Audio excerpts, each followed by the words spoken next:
Whale's World. Written by Nicholas Reed. Illustrated by Ian McAllister. Narrated by Christian Down. Published by Orca Book Publishers. It's a beautiful day on the Great Bear Sea. There's barely any wind, so there are hardly any waves. You can see for miles in every direction. You can see the skyscraper trees of the Great Bear Rainforest. You can see the barnacle-laden rocks on shore. And you can see the sea itself spreading out like a big blue blanket. A small pod of orcas is searching for food. One of them lifts the top third of her body out of the water and holds it there.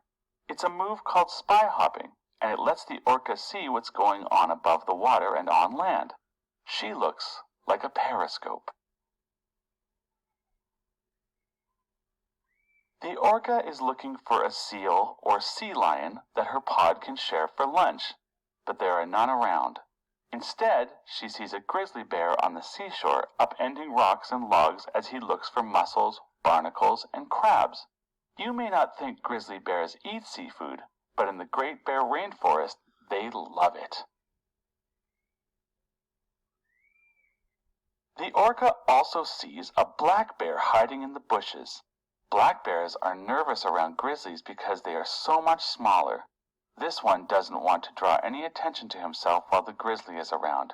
He's happy to wait till the grizzly finishes his snack before he starts his own beachcombing. Farther down the beach, the orca notices a wolf digging in the sand for clams. He looks just like a dog with his front paws spinning like a wheel. The orca also sees another, much bigger whale. Orcas can grow to be the size of a stretched limousine, but this whale, called a fin whale, is as big as a bus. Orcas are black and white, but the fin whale is bluish-gray. And unlike the orcas, he's not looking for seals or sea lions. Despite being so huge, fin whales eat creatures called plankton and krill, which are so tiny you have to use a microscope to see them. The orca decides to take a look around under the waves. Maybe she'll see a seal or sea lion swimming by that she can chase, but all she sees are fish. More than 300 kinds of fish live in the Great Bear Sea, ranging from the crayon-sized northern anchovy to the lightning-fast blue shark, a rare species that can grow as long as a police car. There are 5 species of salmon in the Great Bear Sea, and each one is vitally important to the health of the rainforest. That's because they return to the forest's rivers when their time in the sea is done, where they become food for bears, wolves, and eagles. Any parts of the fish that aren't eaten feed the soil, which in turn feeds the trees. The orca also spots several schools of herring. In the spring, when herring lay eggs in seaweed or on rocks, gulls, eagles, cormorants, and loons swoop out of the sky to attack them. Then the eggs are eaten by bears, wolves, and gray whales. Any surviving eggs become silvery fish, which may get eaten by other fish, marine mammals, and people.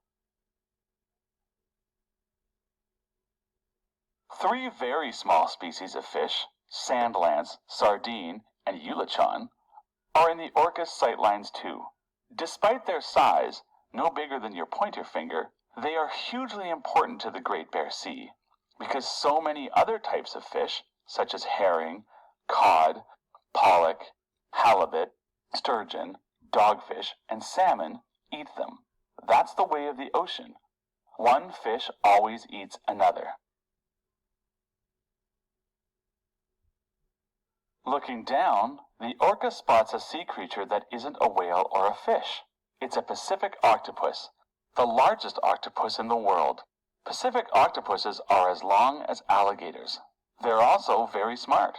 They've even been known to use primitive tools. The orca is getting frustrated. Where are all the seals and sea lions? How will she and her pod fill their bellies if they don't find something to eat? She decides to look above the water again. Maybe she'll spy a seal swimming towards a sun-warmed rock. Then she and her pod can capture it. All she sees are birds. Bald eagles circle over the beach and perch in the high branches of the forest's biggest cedars and firs. They are proud-looking birds with golden beaks and snow-white cowls. Eagles and a lot of other birds who live at the edge of the Great Bear Sea eat fish and other types of seafood. Sometimes seagulls fly with clamshells in their beaks and drop them on flat rocks to smash them open. The way they can get at the delicious, squishy animal inside. Puffins have bright orange bills, white masks, and long golden feathers cascading down the backs of their heads. They also have orangey red, webbed feet. Unlike other birds, a puffin can hold several fish in its beak at once. When a puffin goes fishing, it can fly back to shore with a bigger catch in its mouth. Spinning her body away from the land, the orca sees a dolphin frolicking in the distance. Pacific white-sided dolphins love to jump for the sheer joy of it. They also ride boats' bow waves and follow in their wakes. And because dolphins are so curious, they'll travel miles to check out a boat cruising in their territory. But none of this is of interest to the orca and her pod, who are getting very hungry. Usually the Great Bear Sea is full of harbor seals, which are about as big as a stuffed hockey bag, but today they are all hiding. Orcas also hunt stellar sea lions, which can weigh as much as a small car and grow as long as a bison. That's a big meal.